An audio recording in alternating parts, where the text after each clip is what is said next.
Hello, everyone. Welcome to DEI, a podcast dedicated to discussing and raising awareness on the importance of diversity, equity, and inclusion. My name is Kara Xie, and we're thrilled today to have Dr. Elpida Kokkota with us. Dr. Kokkota is a renowned social innovator, entrepreneur, and founder and CEO of Mexoxo, a global initiative dedicated to empowering women through education and economic opportunity.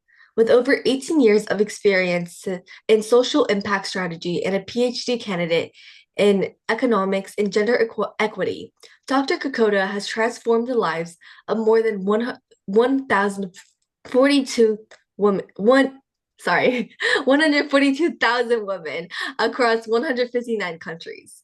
A 2023 Obama Foundation Europe leader and recognized European Impact Leader by the Obama Foundation, her work bridges the worlds of social innovation, gender equity, and scalable education.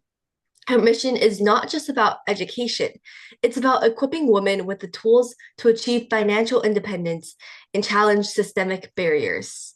Through Mexoso, Dr. Kokkota challenges us to envision a world where women's voices are not just heard, but empowered, leading to gender equity and global progress. Thank you so much for being here with us, Dr. Kokkota. Hi, thank you so much for having me, Kara. And not doctor yet, candidate, but Oh, soon okay. I hope. Yes, But soon. Okay. thank you, and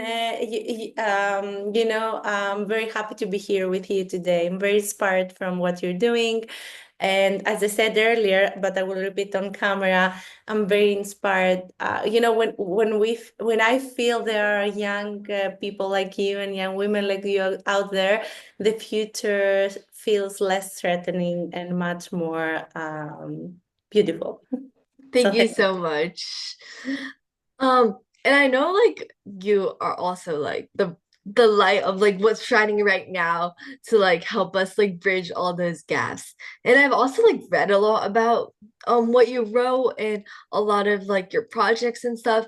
And I know that you said that your family, your mother inspired you a lot to empower women. So can you introduce like how your personal life has affected your work or ran parallel with it? Yes. Well, my personal life, I think when you make such a bold decision to drop the boxes that you were supposed to go, it's for sure something that comes from inside you. And for me at least was that the case. My personal life, the challenges or the beauties of the life led me to create Mijojo. My mother raised me. She was a single mom, and she put so much effort, and so I saw the struggle of women through her eyes or through my grandma's eyes, and I believe that affected me a lot into following a path that will impact women globally.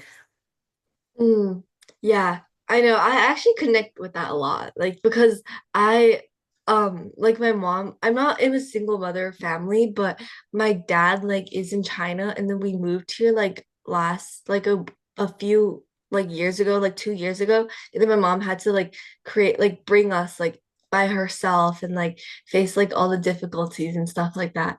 And yeah, Brave very, very brave women like woman. your mom are inspired us to I don't know, inspire me to create a something like a system or a framework that will be of a help to them and to navigate challenges, and for sometimes Mhm.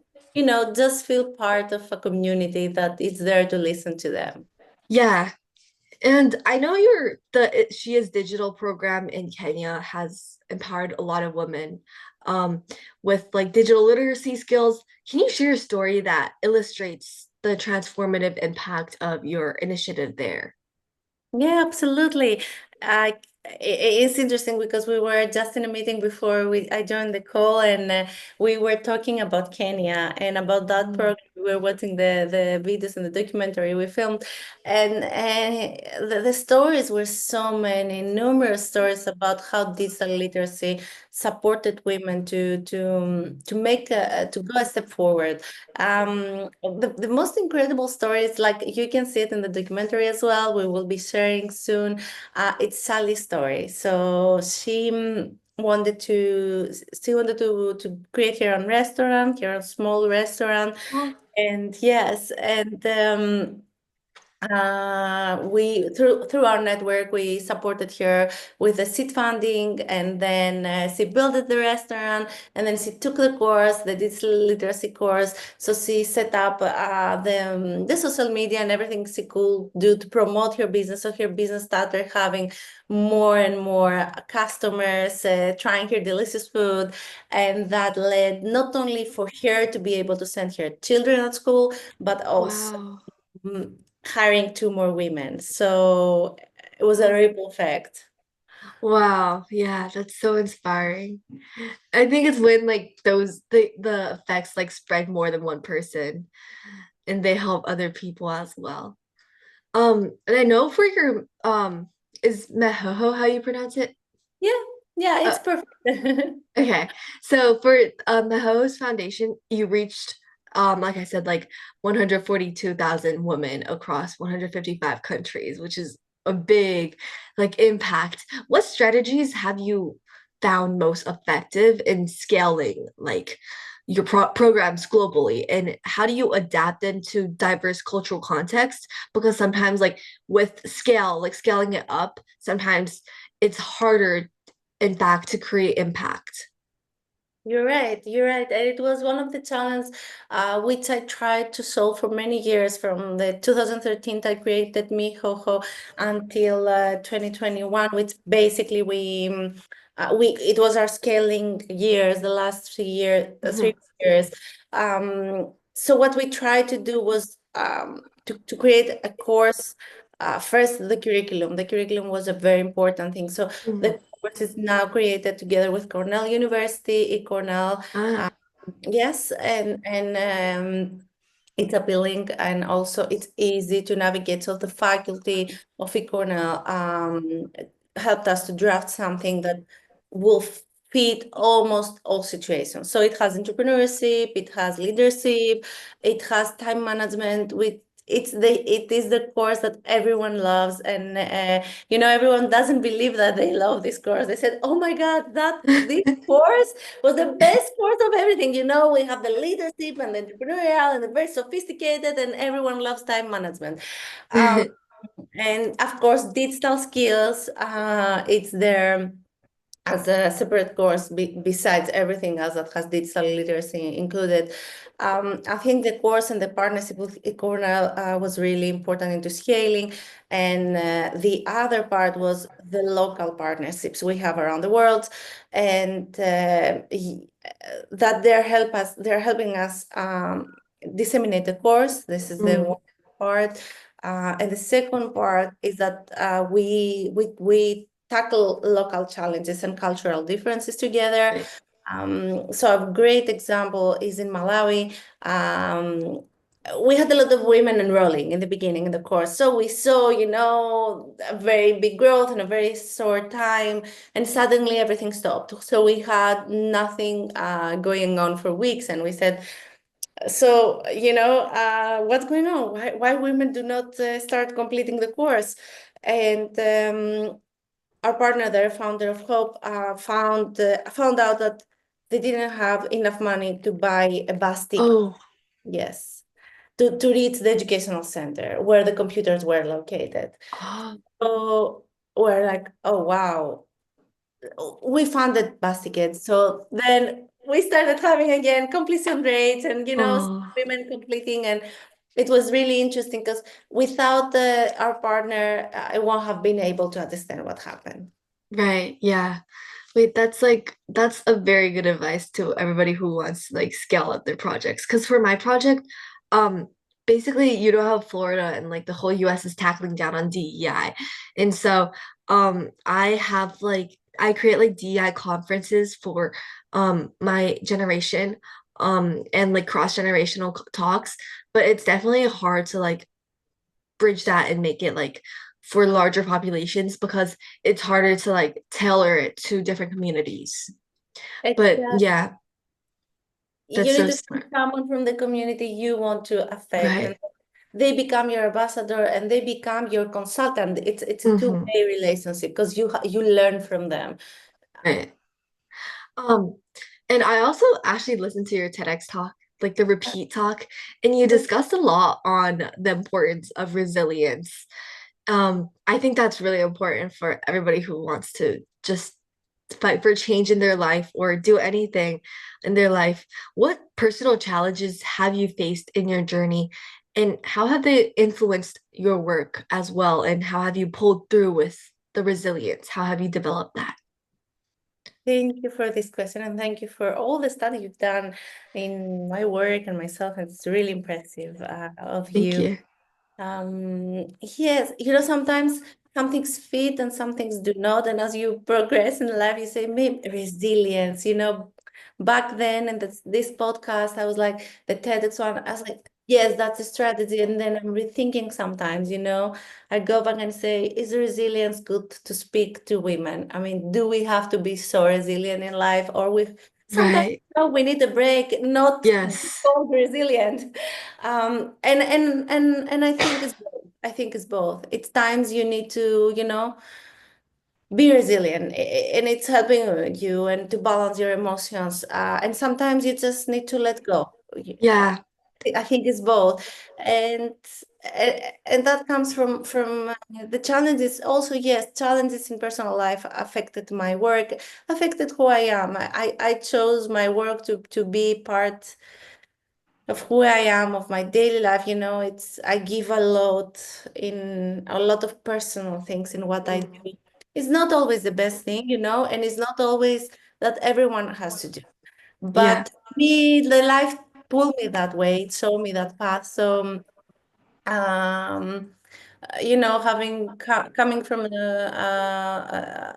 a divorced parents, or having faced sexual abuse when I was a little one, and living alone in different countries, or losing my mom. Now I've lost my mom Oh, I'm 3 years sorry. ago almost. Yes, due to cancer, and my dad, both of them. So, these things, I come now and talk with a lot of, uh, maybe I sound very concrete on what I'm saying, you handle challenges, you do. Maybe Yeah. the challenge happens, you cannot see that. It's Mm. normal not to be able to see that. And maybe these times you don't need resilience, but then maybe a little Yeah. time afterwards, you take up on this value, the resilience value, and you say, no, I'm resilient. It's okay. I need to move on. And I need to see the future, and I need to Yeah. see light. Sometimes you need to feel your feelings of, Hmm. I think both in balance Yeah. these emotions is very important. I really like this like coming from genuine like what I want to say. I really want to grow up like somebody like you. Like hearing all this because I think the hardest part is like facing setbacks but like really turning it into like something positive. Thank you, Cara. Well, I'm very clumsy. You don't want to be that. And I'm also very stubborn. Sometimes I don't want to be It's okay. that. Everybody has flaws. Thank you for your nice words. This is very sweet and very nice you're saying. And I really, I feel honored you say something like that. And when that comes from a young woman like you. Um, but I believe you will become much better than, this new generation. You're all smart and empowered women, and can't wait to see where you will go, all of you. Thank you. Um, I was actually also wondering, this is like bringing back to like Mehoho and stuff. So, Mehoho like collaborates with, like you said, like a lot of people from local communities. How do you foster and maintain these partnerships to make sure that they actually create sustainable impact that aligns with your mission instead of like steering away from the mission or not really creating impact because it's like on such big scale. Yes, what we do is we are very authentic.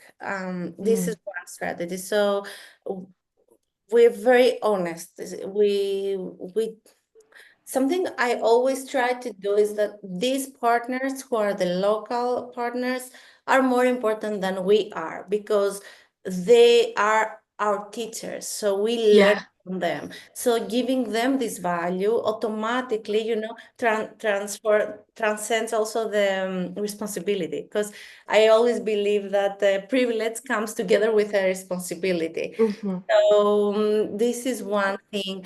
The other thing is that we go through a recruitment phase. So, we try to find people who they have the credentials, we know they do great work, but also are a good fit, that we have a good chemistry with them.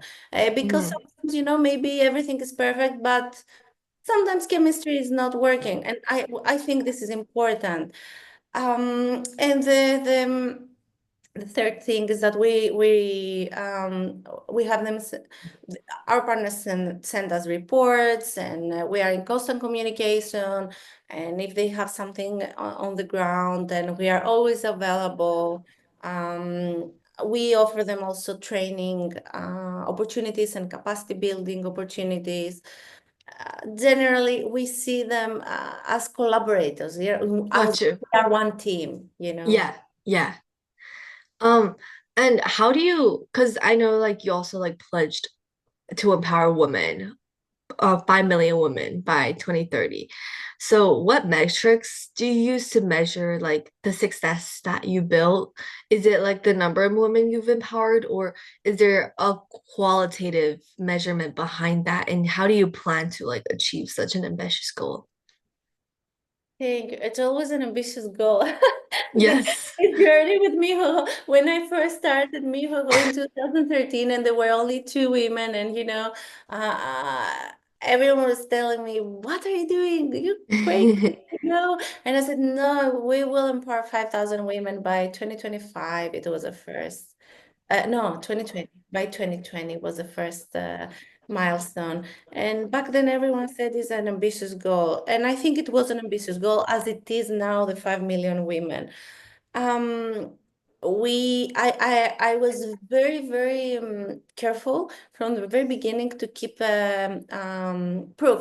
of what we do. Mm. So imagine I have the surveys in paper from the first two women that participated in Mijojo's training courses back in Mexico. So we keep everything in track. Now it's much easier and more scalable, as I said, because we do it through the e-learning platform. So everything is recorded, Oh yeah, the time that they're spending, the right. platform. So this is the KPIs are tracked like that, but also we do in terms of quantitative, we run some surveys that are beyond I like the course or not. They have a scientific and an academic perspective behind. So we try to understand what is happening, what are the mechanisms, how a woman becomes more uh, empowered economically or civically through the course. And then qualitative, yes, it's a very big part of what we do. We try to capture the essence of change. So we do actually a lot of interviews with women. We ask them to tell us their opinion, how did they feel, testimonials and videos. We film and we travel around the countries we empower. So we have done a documentary about Kenya, but also we are preparing all the time in other countries. But this takes time. So Yeah. I hope in the next couple or 3 years, we will be able to produce another documentary as well. And then we are also planning through my PhD, as a PhD candidate, to also run an ethnographic research where we want to go in one of the places, stay in about 1 year or 2 years, and observe how education is forming a woman's life, her children, the community, how the whole ecosystem reacts into that, and how the whole ecosystem is being affected. Mm, yeah. Yeah, that's like very like niche plans for the future. And I feel like a lot of people, if we have like that metrics, would be able to achieve success like easily. Thank you. Thank you for saying that. I personally and the team, but I personally from the very beginning, I pour a lot of emotion. And Mm, times I sound very romantic. And if you watch some of my speeches and you'll see, I always get emotional. right. I'm very, very romantic, but at the same time, I think and I believe metrics and data build a case. And Yes. with on top of this case, you can be as much as romantic as you want because nobody can tell you you are very romantic. Yeah, but yes, look, I have the numbers too. Yeah, I know. Because the biggest problem for me right now with like projects and like podcasts and stuff is the numbers. And so yeah, that's a big thing to like work on too. Um, by the way, I was just wondering, like, where does your name come from? Or like, is there a meaning behind it? Elpida? Yes, yes, it means hope in Greek. Yeah, because I actually looked it up and I was afraid to ask it because I was like not sure if that was like what you meant, but like I know that it means like hope in Greek. And is that like did your mother come up with it? And did that like influence like any of your work or like any of your like thoughts in like life and stuff? Yes. Uh, Definitely influenced. And I think it influenced both, the way I see things always positive and my stubbornness, because, I always have hope that something good will come. Yes, and it comes in Greece. It's customary. We get the names from our grandmothers. Uh, Oh, or grandfathers, depends. And this is one of my father's mother name. She had that name, and it's interesting because uh, she died young, but she mm, was one of no, she was the first taxi driver in Greece, woman taxi driver. wow. Yeah, first woman taxi driver. So, maybe something behind that too, and the meaning of the name, and my other grandmother who took me to protesting for women's rights, and so Oh, I bet all this played their role. the name carries on, the mission carries on. Yes. Okay, thank you so much. Actually, thank you so much for all that you've shared. And I'm really sure that this would like help a lot of like our generation like bridge and see what they really want to do in the future. Thank you so much. Thank you. And I think, you said your generation, what are you going to do in the future?